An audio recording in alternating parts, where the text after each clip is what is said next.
it's not raining like this and the dirt roads are better, there are a lot more marked what this ground penetrating radar shows where disturbances were, and sometimes can show objects according to how much clay is in the soil of what you can see. But it's about a $9,600 grant, so it's pretty specialized. But there are markings. There's both flags and orange marks on where these disturbances were. There's quite a few more graves in that cemetery than was first thought. And you can see, there's some where you can tell where the military was, where there's some still, we think. And then the whole civilian side of the cemetery is, it's almost filled, right? Am I exaggerating that? It's pretty close. There's a lot more graves in there. So take a look at that. But the project at Sheridan, where there's believed to be at least 80 men who died with their boots on that are unmarked, and we're hoping we can get more indication of those graves in there. Unfortunately, that because of all that cold weather and all the bad weather we had, that could not get accomplished during this time. So the technician, Matt, has been on the other side of the country, and he has not come yet, but we're looking for it later in the spring. It'd be nice and green when we go out there this time, right? So we're excited to get that program, but that's why we've changed this segment of the symposium. So, but it's still exciting and a lot of fun. We've got some interesting things to share. At this time, also, I would like to recognize our Guardian Committee that's here. If you're active with the Guardians, could you raise your hand? Yeah, go ahead. Yeah, we've got lots of helpers. This fundraising arm is not as well defined. It's not elected. It's kind of like, who wants to do it?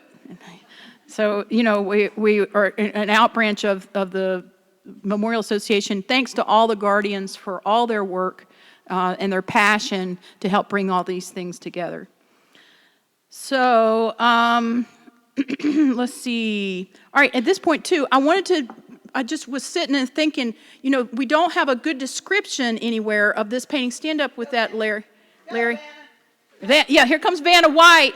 You had a good picture. Yeah, okay. So this is the drawing for this year's, for 2021, done by Molly Renner Lamb. And it shows the Otero store.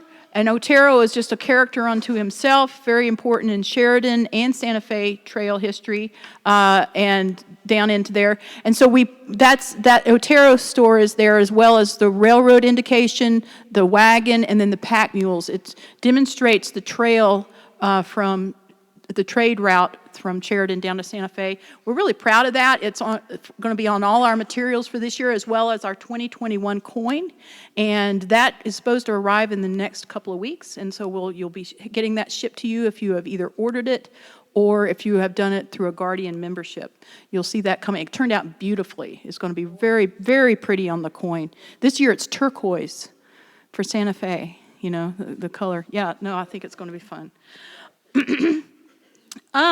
And then, is Jere in here? Jere Debacker? Okay, Jere, could you come up for just a few minutes? And I'd like for Jere to tell you a little bit about this new piano that came, and how he rebuilt it, and just a little bit about what goes into that. Jere Debacker, and Jere is also the great grandson of David Butterfield. So he's been active with the Butterfield Trail Association. And he's got a fascinating family history as well as an interesting hobby. Thanks, everybody. It's really a pleasure to be here, and it's a pleasure to bring this nice player piano to the museum. This particular piano is a Kingsbury, which was the top-of-the-line piano from the cable company. And the cable company was a big company.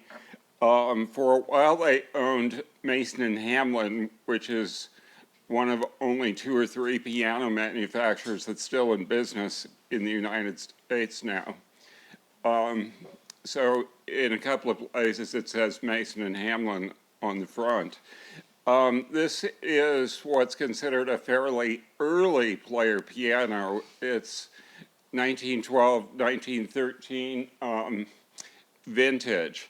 And player pianos in this country really started in the very first few years of the 1900s. 1904, 1905 were the very earliest.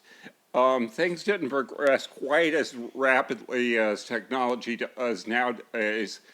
Before World War I, most of these pianos and player systems were hand-built, hand-assembled, tested, and they were very expensive. This piano, when it was new, cost probably close to $1,000. And when you could buy a house for $4,000 or something, these pianos went into rich people's houses. Later, by the 20s, they became much more mass-produced, and, like Model Ts, they became much more affordable for, middle-class people. But this is an early one, pre-World War I, and the quality is just outstanding. I've been rebuilding and repairing player pianos since I was in high school, which it's hard to believe, but it's been about 50 years now. So I've had quite a lot of practice. Player pianos work on vacuum. The pedals operate bellows, which generate the vacuum. The whole system is under vacuum, and when the hole opens in the paper, normal air pressure rushes in, triggers a little valve which moves and allows the vacuum to close a pneumatic, which plays the note. There's one pneumatic for each note. So that's how it works. You can still buy new music on new player piano rolls, new paper player piano rolls. Most people nowadays are familiar with the digital versions of player pianos, which operate all on electronics and electric solenoids. But a piano like this is completely vacuum operated. So it's really a pleasure. And with a player piano that you're pumping, you can add a great deal of expression and personality to the music. You can change the tempo. You can change the volume. You can pump really easily and it'll play soft. You can pump hard and it'll play loud, and you can go from soft to loud in an instant. The vacuum is very, very fast in its movement. So with a little practice, you can really make music with the player piano.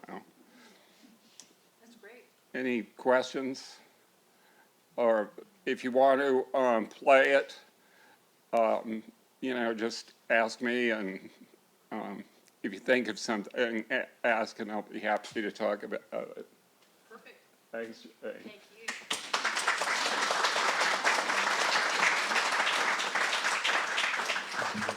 And no snow yet, right, out there in Colorado? Oh, I think it started. Okay, it started. But Okay. we'll see. All right. Perfect.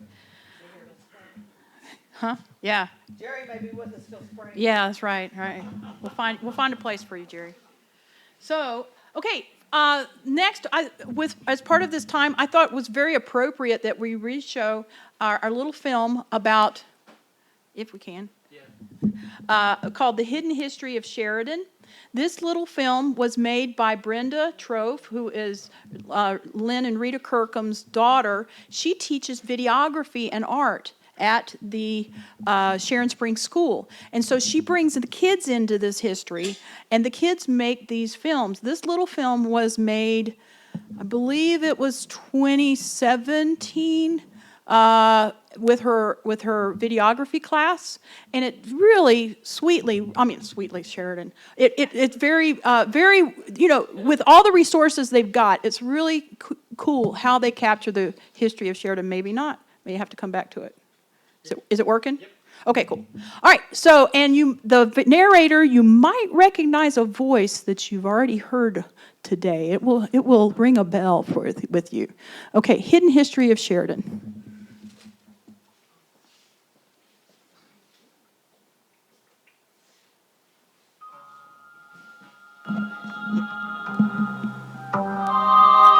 As today's vehicles are traveling along the modern trails of the Western Vista's historic byway, the occupants are unaware of the epic history that hides in plain sight in the surrounding fields and pastures.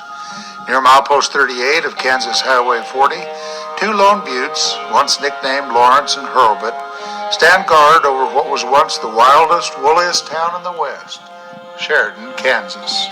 In 1868, during the race to connect the American coast with the Transcontinental Railroad, construction of the Kansas Pacific Railway stalled just 12 miles east of Fort Wallace. While the U.S. government and the railroad wrangled over land rights, as well as funding for the epic enterprise, idle workers built a ramshackle town in the shadow of the Twin Buttes. The dugouts of itinerant buffalo hunters were joined by thrown-together shanties and tents. Laborers named the town after General Phil Sheridan of Civil War fame, and it quickly mushroomed into a lawless mass of humanity, ruled only by the gun and Judge Lynch. An engineer was engaged to survey and lay out streets for the quickly growing town, but he was turned from this task to a more urgent need, a cemetery for the casualties of rampant fights and murders, and men who otherwise died with their boots on. The graveyard was placed on a hill outside of town and gained 3 residents in the first week. The frequent shootings would be followed by a quick trial. Then vengeance would be taken by vigilante mobs who would string up the accused from the only suitable site on the treeless prairie, the railroad trestle on the east end of town. Life was cheap in Sheridan, and the coroner became one of the wealthier men in town. One of the many legendary rogues of Old Sheridan was Neb the Devil's Own, who would terrorize the tenants of Rat Row, shooting wildly with his 16-shot Henry rifle as the hapless citizens dived for any available cover. When pursued, he would disappear like a wisp in the prairie. Sheridan residents guessed that he must eat grass with the prairie animals, like King Nebuchadnezzar of the Old Testament. Government detectives came searching for currency counterfeiters and finally nailed old Neb in his hidden prairie dugout. To everyone's surprise, it was discovered that Neb was hiding a beautiful young daughter and an old lady to care for her. The scoundrel was hung the next day by vigilantes, and the young girl was left to fend for herself. The residents of Sheridan frequently took justice into their own hands. This fact is vividly illustrated by the story of a man who decided to take one of his infrequent baths in the pool at the foot of the buttes.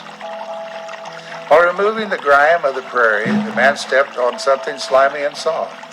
When he realized that there was more than rocks in the bottom of the pool, he quickly dressed and went for help in the town. When he returned with his compadre, they peered into the pond and discovered another casualty of Sheridan vigilante justice. The corpse was a cheating gambler who had been shot and sunk into the pond with rocks in his pockets and in a pouch tied around his neck. In the palm of one hand was a card, the Jack of Spades, pinned with a wooden splinter. No killer came forward, and since the man was deemed a crook by the denizens of Sheridan, no suspect was pursued. It is said that nearly every business in Sheridan was a saloon, which did not serve for an orderly atmosphere. A tale is told of 2 men named Gunshot Frank and Sour Bill who bitterly despised each other. One thing led to another, and one day while under the influence, it was decided that they should have a duel to the death. Off the 2 men marched to the cemetery. There, the 2 men dug a grave for the other. Before the job was done, however, Bill shot Frank for one remark too many. The remaining mob fell on Sour Bill with the shovels, and that night, both men lay beneath the sod in their own freshly dug graves. Another story concerns a high-stake game of chance that concluded with one hombre winning $20,000 in gold coins. He stuffed his winnings into his saddlebags and rode away on his horse into the open prairie. where he hid the fabulous jackpot.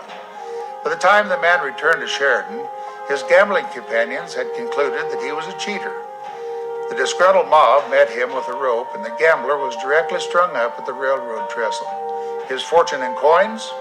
Well, they were never found and are supposedly still buried out there somewhere.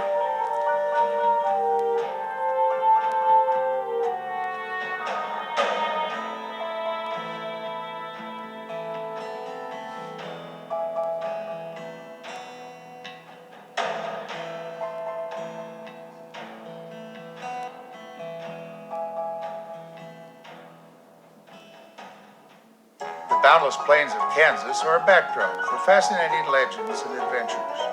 Discover this and more along Kansas Western Vistas Historic Byway, a 102-mile corridor that runs north on Highway 83 from Scott City to Oakley, Kansas.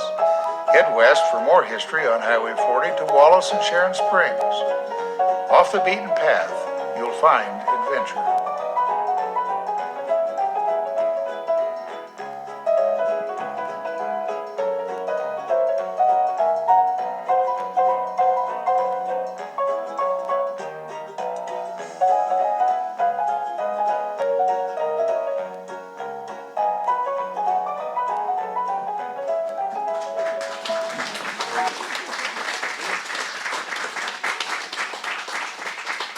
Isn't that fun?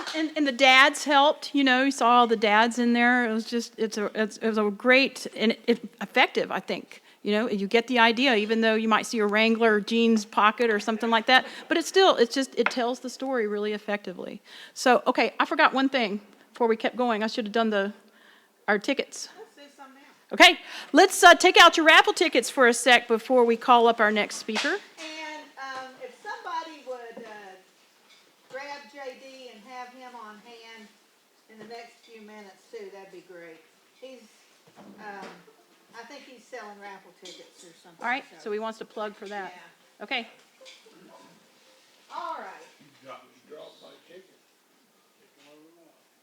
Well, I guess this will be the winner then. What's that one, Chance? 488-370. Yep, I told you.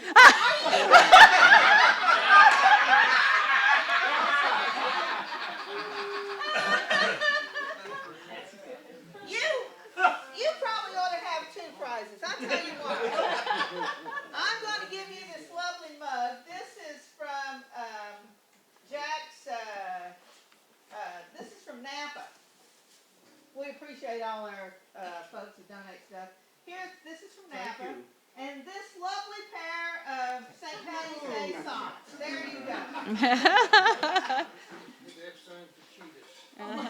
Yeah, that's right. That's right. It does. Look at there. Yeah. You got your green going on. All right, 488-255. 255. That's this one. For you, madam. Look at this. Woo-hoo. There you go. Thank you. You can be part of the play tonight. Mm-hmm. All righty. So we've got two lovely gifts left.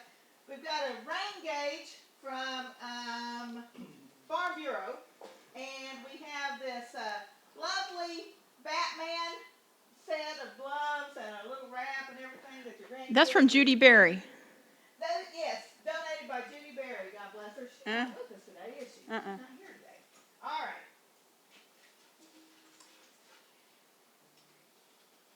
Four 488-323. All right. Would you like a rain gauge from Farm Bureau or a Batman set of gloves and scarf? I'll take it. All All right. right. You're welcome. All right, one more for the rain gauge. We should have had it out there filling up all morning to see. It's a big one. It would measure this rain. 488-349. 349. Who is it? Nancy, you got the rain gauge from Farm Bureau. Congratulations, man. Mm-hmm. Woohoo! All right. Great job. We'll have some more throughout Okay, so JD, Come up and say a couple things about the raffle tickets that we've got of the guns, would you please? Some of us are the shy, quiet, retiring type. Come on up here. Come on. That's why I said in the back. Bring in the badness from out of the back. Here we are. All right. I didn't know this was going to happen, so I guess we'll wing it. We're doing a 22 Golden Boy. This is going to be our second year of the 1 of 10. Tonight we are raffling off number 2, which last year we raffled off number 2 at our banquet. The drawing is done by Molly Lamb. So the Otero, which is this one here that Larry has, is the drawing that we wound up It's actually engraved on the gun. on the gun. And we have the others for sale. I can't tell you what the prices are going to be because right now we're out of 22s to have engraved. So if you want one, let us know, and then when we get some on hand, we'll let you know how much they're going to be. Right? The ones we did sell were $800. I don't know if we can get them bought for that again with what's going on. So, and we do have a few that's left over from last year, which had Charlie Norton's Buffalo Hunter onto it. And then our drawing for September is going to be a Henry, which is made by Henry, the same company that has the Henry Golden Boys. It's in 4440, and it's the steel frame. And then we're also going to be doing a turquoise squash blossom necklace, which we have a picture of it. Doc Jones is the one that's made that for us out at Lahana, Colorado, and he didn't come today. He was going to cook our meal for tonight, but since they was calling for a snowstorm and stuff, he thought he better stay home. And then with the rain, it'd been pretty tough cooking out of a chuck wagon today. But anyway, we do have a picture of it back there of what it looks like, and I'm sure it's going to look way more awesome than it does in the photograph. So, and that will be in September. And on it, when we draw, if you want a chance of either one, you've got to have at least 2 tickets in it because we will draw one, and whoever gets the first one gets to take a choice whether they want the rifle or the squash blossom necklace, and then we'll draw for what's left over. So, Okay. any questions?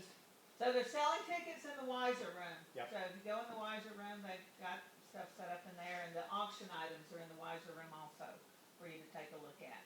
And so in a few minutes, we're going to have DK present, but then we're going to have the artifacts from Leota. So, Well, they're back here for. yeah. well, yeah, and they're glad to discuss it back Yeah, there. so make sure that you visit the artifacts back there that actually came from Sheridan, from the photos that you've seen of the Buffalo Hunters Camp. So make sure that you take a look at those and visit with them about it. Abby back there is just such a smart young lady and so interested in history, and she's still in high school, but she's going to go to college, and she's either going to study ag or psychology. So we think that that's a great combination, ag and psychology. And I told them, Jake's the vet at the Bikini Sale Barn, and I've been telling those ranchers that we're going to start doing surcharges for counseling for those cows that are coming through, because some of them are not real well behaved. I think they got issues, so I think that's a great field to be going into. And the artifacts that are back there was metal detected by Clyde Blackburn, which was born south of Russell Springs, somewhere in Logan County, and then his family moved to northern Wichita County, almost straight south of here, down in the Woodbury area. And he's got several stories, recollection of this area in Kansas, are in his book. So it is an interesting read. And they've got copies of They've those. got copies of it Yeah. for sale. Yeah, Yep. super duper. Okay. Thanks, JD. Hey, Vanna. Thank you, Vanna. So, for our last segment of this session, we have invited DK, who has been finding some very fascinating things about this photograph right here. And we thought that everybody would like to hear what he has been researching. It's very relevant to Fort Wallace and to our history here. So, DK.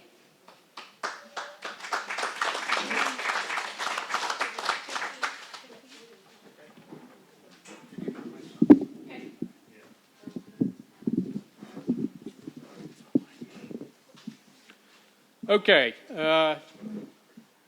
You have all come past this photo. Everybody realize you walked right past the photo?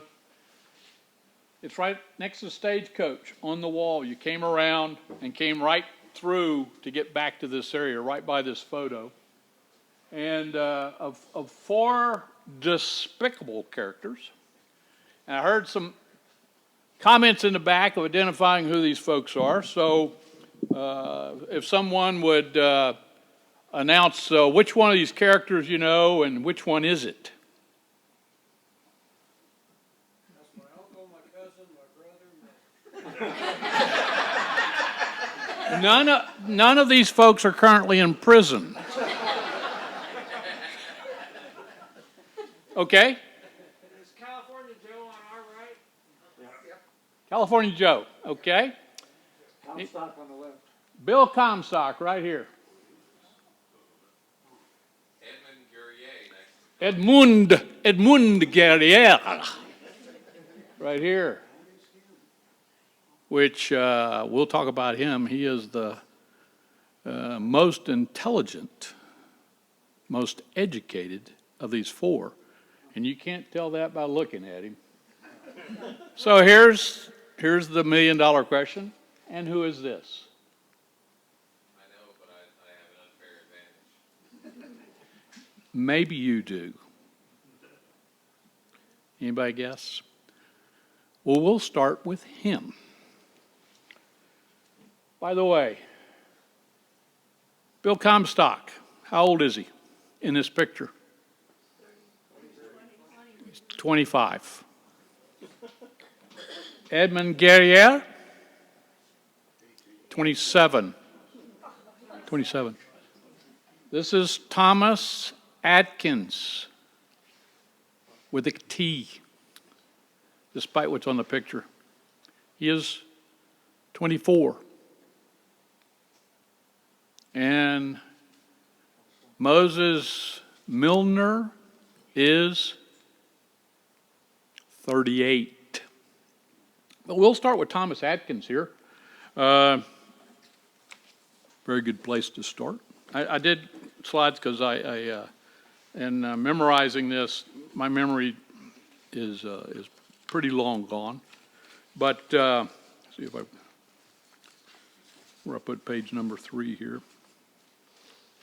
Thomas Atkins fits in with this group unbelievably well. So Thomas Atkins was, I've still got a couple of my notes here.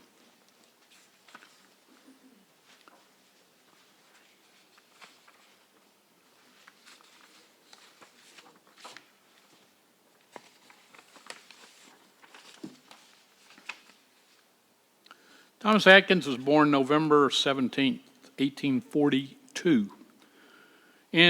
We already talked about Franklin, Tennessee, Franklin County, Tennessee. And Thomas Atkins is a full-blooded Cree Indian. He moved west when he was 14 years old to Leavenworth. And I have a picture of kind of the passages, but I will use the area that he lived in. Familiar with a little town called Lawrence, Kansas? Okay. And on the north side of Lawrence, if you're going down Highway 24, there's a teepee there. Okay. That teepee is in the general vicinity of the KU's Lawrence International Airport. And in that flat ground was the reservation for the Delaware Indians. They did not call themselves the Delawares, they called themselves the Lenapes. And so that is where Thomas Atkins wound up at about the age of 16. And so, of course, these 4 horsemen are all known as scouts. So Thomas Atkins was a scout with the Delaware. And if you're familiar with the Hancock expedition in 1867, he rode on the train with Hancock and the Delawares and rode the train out to come out to, where'd the train end? from this morning? No, at that time, in 67, it ended in Harker, out to Fort Harker. Weren't paying attention, were you? He was asleep like me. So just a little bit on Thomas Atkins. He is a Cree Indian. He is full-blooded. He comes and he lives in the vicinity of the Delaware Indians. They become the scouts of choice in the 1860s and really late 1850s if you're on between Topeka and Kansas City, ranging to the Pawnee in the north and going to the south. And so he is the guy if you want an interpreter and a guide. And in a Hancock expedition, you can only catch it in a word here and there, but what you find out is all of the determination of where the Pawnee village was and the tracking of when the Cheyenne left and the Sioux left was all done by the Delaware and Atkins. I'll close out on Atkins, A-T-K-N-S. Atkins also happens to be out here later in the year when Custer goes up into Fort Sedgwick, Julesburg, goes into Colorado, murders some of his guys. Okay, he sent the sharpshooters out without a court-martial. Therefore, Custer, in the eyes of the military and civilian world, is a murderer. He sent sharpshooters out to kill them. Thomas Atkins is with W.W. Cook and Tom Custer, who go out to do this. And he tells these folks, he recognizes some of them who have been recently deserted, not to go for their guns. Well, a couple of them do, and therefore then the sharpshooters took them under fire. But he tried to stop that. He's an eyewitness.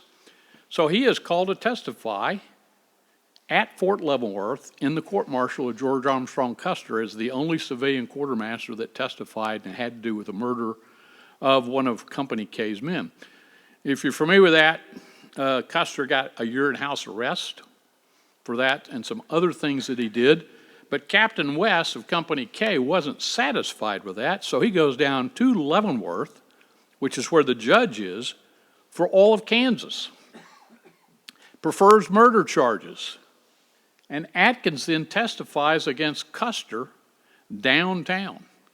And he's on the list of rolls there. Now, later he winds in Oklahoma as a Cree. He dies. I love this story. He dies, and his mother, his sister, and his daughter all apply as the lone sole heirs entitled to his 150 acres on the Cherokee reservation down in Bartlettsville, Oklahoma. So of the mother, the sister, and the daughter, it appealed to the Department of the Interior. Department of the Interior says he's not an Indian. So they had to bring out this 104-year-old Cree Indian who says, I enrolled him, and here's the whole thing, to prove he was an Indian. So then it was appealed to the Supreme Court in the United States. So who did the Supreme Court decide would get the full allotment of Thomas Atkins? Who do you think? Mother, sister, or daughter? Daughter makes sense, doesn't it? Mother. Why the mother? No, she's the only full-blooded Cree, and it's on a Cree reservation. Thomas Atkins, one of the premier scouts in the east end of the state with the Delaware Indians. Very famous scout, and nobody knows anything about him much. His name is even, that picture, his name is A-D-K-I-N-S, and if you go searching for A-D-K-I-N-S, all you find is that picture. Is Atkins, A-T-K-I-N-S. We'll, with that, so that's Atkins. I'm going to slip over here because people know quite a bit about these two characters. Edmund Guerriere. Yes? Before you leave him, what is this up over his left shoulder? Atkins, yes. His rifle. But I don't know what it is. I don't caliber or anything. Thank you. But that's his rifle that he has with him. And with may not have time. Before we get into this, there's another thing about it I want to tell you about the picture. All four of these guys are together at one time. Would you not agree? This is before Photoshop. These folks are together only one time in American history. And they got a picture of it. And who ordered the picture to be taken? George Armstrong Custer. Where was the picture taken? Maybe here. Pond Creek, roughly, the Custer camp on the 14th of July, 1867, by a guy by the name of Bell, we think. And the reason we think that is because Bell took the pictures of Fort Wallace at the time, which is where Beecher and these officers are. So we think must have been Bell, was here, but for various reasons, where they're all going. So this picture is from here. It's from Pond Creek. It's right down the road here, roughly, or at Fort Wallace itself, just to the south of us. And so it's important to know these four guys only together one time. At the time, perhaps the four greatest scouts. I would add two. I would add Frank North with the Pawnee up in Nebraska, and a guy by the name of Charlie Reynolds, Lonesome Charlie Reynolds of Little Bighorn fame, who was known as the best scout west of here to Denver in Colorado at this time. Neither one of those folks are here. So I'll go to Edmund Guerriere. Again, he's 24, 25, 27. Edmund Guerriere is a local dude. Edmund Guerriere, his father, French, works for William Bent's Fort, and is a trader who marries a Cheyenne. His mother, get to my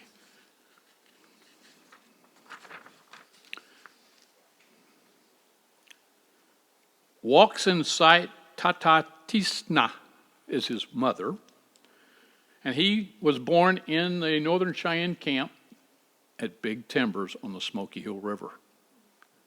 So what is that from here, 30 miles? Okay. So 20 miles maybe? So he's a local guy. When his mother dies in the Cheyenne camp, his dad sends him to St. Mary, Kansas. Familiar with St. Mary? Some people are. They're chuckling. What is St. Mary, Kansas famous for? Big basilica. It's what? Big church. Big church. It was the place to send your kid if you wanted a proper Kansas education without sending them all the way to Leavenworth. You send them to St. Mary. He was such a distinguished student in his learning of course in English, in French, and in Latin, that he was given a full scholarship to go to St. Louis, to the University of St. Louis, and he is a college graduate.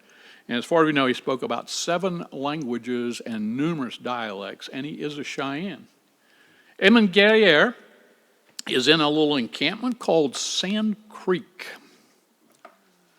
I see some heads nodding. He's there with a guy named Wincoop. But he's actually right with somebody called George Bent and his sister, Julia Bent. And these are survivors of Sand Creek. And Guerriere marries Julia. And now his father works for Bent, but leaves and forms his own place. And Edmund Guerriere now is married into that family through Julia Bent. And she trails him in many of these places out here. And they have several children. And I have a picture, and we'll go show a couple of slides later and show you the children. So he's at Sand Creek in 65, 66, he's out here with Little Rock's band. In 67, he is recruited to come because the Cheyenne are doing the depredations. And he is primarily the advisor to Hancock. There's a little problem. He's related to most of the people in the village that are not Lakota, not Sioux. And so he has a pretty good opportunity to influence Custer and Hancock on what's going on. And with the Delawares, they get a little problem with this guy and the Delawares. But Edmund Guerriere is feeding quality information on where the Sioux are going, but he's kind of silent what's going on with Cheyenne. Until this dude shows up, Bill Comstock, who speaks fluent Cheyenne also. And now Guerriere has to tell the truth of what's going on. But the Delawares are able to track the villages, and Custer's on pursuit based on his information. They run into, and they have a couple of councils, and he's the primary interpreter. and then you have Bill Comstock here. Kind of finish up this story in this time and just kind of push on. Edmund Guerriere, again, in 67 is working with George Armstrong Custer and Hancock to find the Cheyenne that are out here. And after that expedition, he goes and joins Little Rock's band. And you find him at the Medicine Lodge Treaty as the spokesperson for the Cheyenne. And he has, as part of Little Rock's band, he hangs out with a guy by the name of Pawnee Killer. So if you know he hangs out with Pawnee Killer in 1868, where do you find Edmund Guerriere in September of 1868? Beecher's Island. Not with Forsyth, but with a guy. Who was the chief that was killed at Beecher's Island? Oh, Roman Nose. Edmund Guerriere's mother's sister's daughter. His cousin is Roman Nose's wife. That tells you a little bit about. Now, we know about Bill Comstock. Try to read.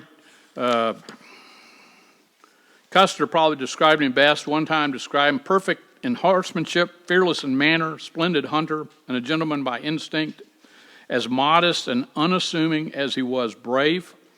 He wrote that no Indian knew the country more thoroughly than Comstock. There's a comment about Comstock is out there with Dr. Turner when they find this snake, he also describes him that he was perfectly familiar with every divide, water course, strip of timber for hundreds of miles in either direction. He knew the dress and peculiarities of every Indian tribe and spoke the language of many of them. And probably the two giants at the time here would have been Bill Comstock and Frank North with the Pawnee. That's my book. If you ask me who the top two scouts on the plains, that's one of the two. But because Comstock knows this ground so well, when this begins to finish off, he's telling the truth and gets Edmund Guerriere to tell the truth of the 67. But Bill Comstock is used to guide the supply trains for the 7th Cavalry back to their supplies because they run out here. And so they're out there around April. They come back, and then they go from the attack. Remember the attack on Sheridan? We talked about the attack and the crews that were there, the Mexican crews that were killed. Custer takes off to find them, and he's out here wandering around in 67, much like Forsyth in 68. And Comstock is with them, and the primary thing Comstock does is a guide, and then he is accompanying the supply train to come back. So he's with Captain West, bringing the resupply empty supply wagons to Fort Wallace to pick up supplies. And Captain West with Company K is guarding this wagon train, hundreds of wagons, and they get to Beaver Creek, which is north of here, about where the Kidder massacre occurred. And Captain West is just terrified of an ambush. Doesn't happen. Comstock says they won't attack empty wagons. They want full wagons. They want the sugar. They want the coffee. They want all these products. And he is right. So that's on 23rd of June, 1867. They come to Fort Wallace, load all the wagons. They get back to Beaver Creek. And exactly 3 days from the time they cross Beaver Creek going south, all the Indians attack. And he turns to West and says, I told you this was the place and the time. And they had apparently made discussions, so when they got there, it was quite a fight, tremendously outnumbered, but they were able to defend. That occurs on the 25th of June, 1867, Beaver Creek, up there around where the Kidder Massacre was. There was another little fight that happened on the 25th of June. Anybody recall what fight that was on the 25th of June of 1867? Battle at Fort Wallace. The Battle of Fort Wallace. Barnett's is not here, assigned here. Barnett's is going to Denver. They're doing a survey and a visitation, but he just happens to have the Company A all mounted up, comes across, and who they run into but the Cheyenne that have attacked Pond Creek Station, stolen horses, all this stuff. So without any prior planning, Barnett's flushes them, drives them northeast. Then the same Indians run into west at Beaver Creek and attack the wagon train. So they had two significant 7th Cavalry encounters on the same day, just a few hours apart. Again, Comstock, he's 27. He doesn't live much longer before 28. He's out. He goes to Turkey Legs Village. I'll see if I've got here. Remember who his grand uncle is? James Fenimore Cooper. He's born in Kalamazoo, Michigan. Comes down, he's an orphan by the time he's 14. He's at Cottonwood Springs down here as a trader before he's 17. And comes across, has the Rose. By the way, the Rose had the greatest hay. It's documented, had the greatest hay on the plains. And so as the Army would come west, they were trying to ship all this hay on train and on wagons, and they were paying $35 a ton and shipping cost. So Comstock at the Rose, the greatest hay, and documented the grade and so forth, and he's only charging $29 a ton. And he was making a killing on money. Speaking of killing, he goes to Turkey Legs Village because a guy by the name here, the intelligence officer here, is a guy by the name of Fred Beecher, and he convinces Bill Comstock to go to Turkey Legs Village to find out what's going on, some depredation and so forth, and he's accompanied by Sharp Grover. Then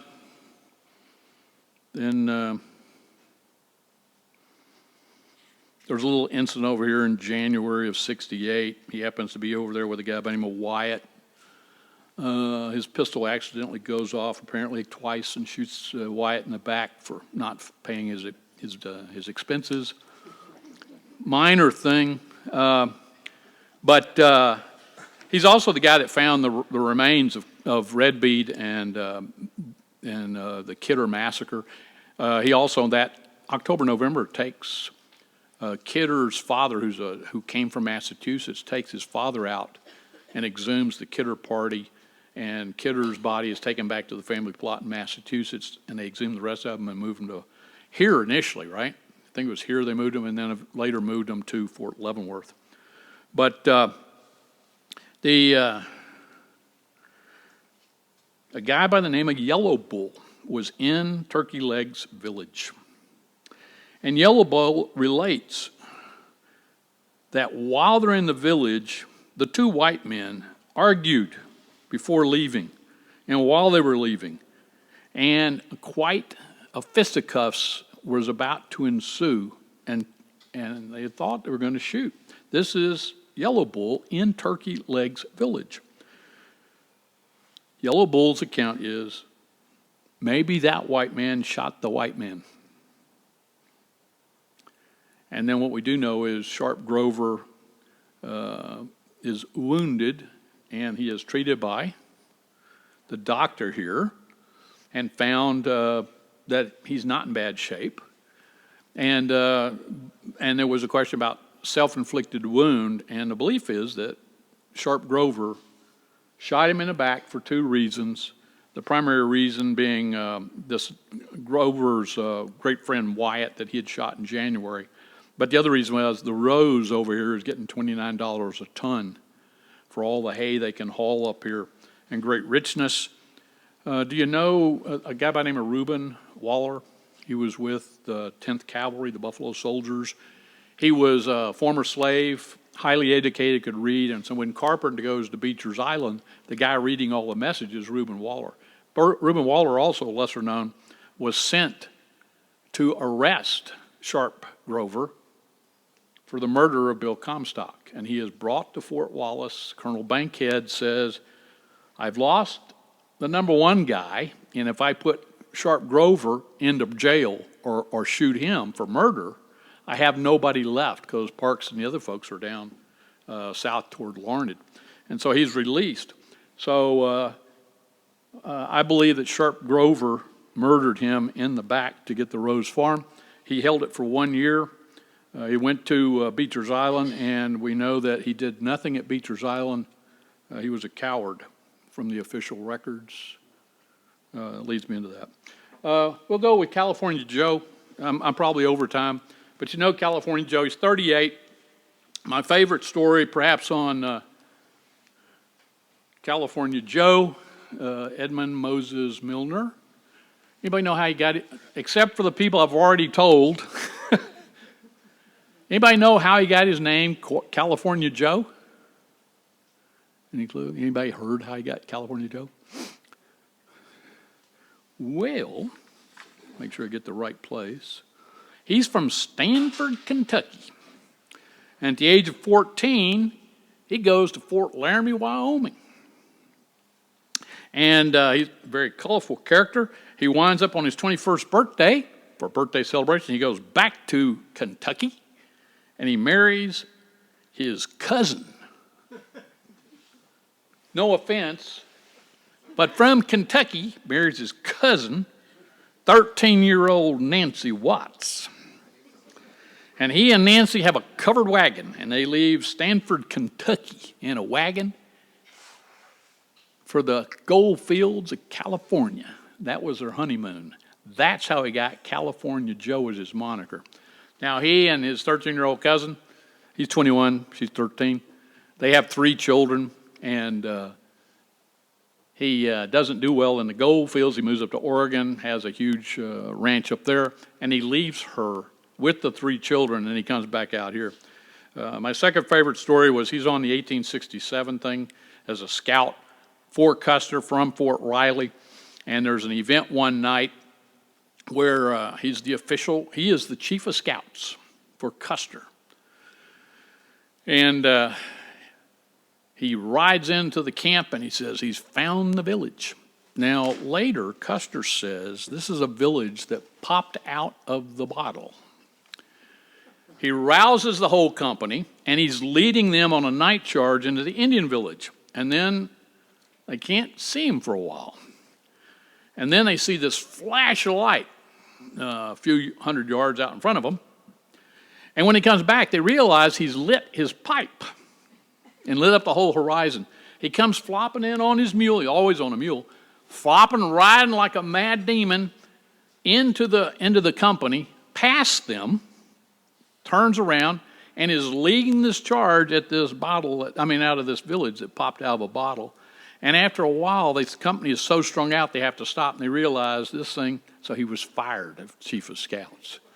From then on, he becomes a scout, and then he becomes, with the press who was with this expedition, called the Wanderer. The next time he shows up, he's carrying dispatches. He rides for 100 hours straight, carries dispatches from the Washita battlefield from Custer up to Camp Supply for Phil Sheridan. The first message of what happened was there. And I think I'm getting the high sign. So this is the 4 scouts. As far as I know, this again, if you go into that area when at the end of the day, and you go just past the stagecoach, look to the right, and you'll see this picture. This picture, I think, was taken here, Fort Wallace, just shortly from here, on the day before Custer left here to go to Harker to get on the train and head to Fort Riley when he was arrested, thrown in irons, and tried for being AWOL and stealing ambulances and all kinds of stuff. So it dates the picture because he goes back to Leavenworth shortly after that. He leaves shortly after that and joins Little Rock and the Northern Cheyenne. So the only guys we got left is him and the Wanderer. And so the only place I think that they're all together at one time is the 14th or maybe the morning of the 15th of July, 1867 right here. So that's the story of the 4 scouts or the 4 horsemen. There's tons more, but this was just done as a off-the-cuff filler. And so I think now are we taking a break now? We'll take a 10-minute? It's probably 15. We're doing a major setup. So. 15, minute break, and then we're going into the cast of characters from Sheridan. Thank you. If you would flip a picture. Slide. This is one of the favorite photos of Comstock. Here's Gary Air, his children. Now here's his wife, Gary Air. His children were taken. They went to the Carlisle Indian School, and so this is them visiting Laura Standing Elk and Julia Bent, William Bent's daughter, and Gary Air. He went to visit. So Edmund. You can see E-D-W, but it's Edmund, E-D-M-U-N-D. And his wife went because he's testifying in Congress on two separate occasions, 1878 and 1884, to get, they moved him on to a reservation there that wasn't intermingled with the Cherokee, and so he goes to Congress to fight for the rights of the Cheyenne. Next picture. Here's Medicine Joe. And then this guy over here is a guy by the name of Black Beaver. Black Beaver's with Fallen Leaf, and he's a Delaware, and he is the oldest of all the Indian scouts in the 1867. When he goes out at this time, I think he was 81 years old. So that's a picture of him at the time. And then next picture, I made a comment. Is there a last one? That's it. That's it? Okay. Didn't put the map in, but again, the last one was just a picture of the Pawnee. The reservation, and the reservation for the Delaware is about where the airfield is at Lawrence, so north of the Kansas River. In the flats there was where their tribal lands were, and cut back. And so their next reservation after that, officially, they were cut down to about.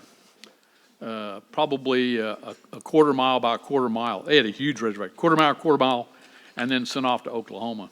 So thank you.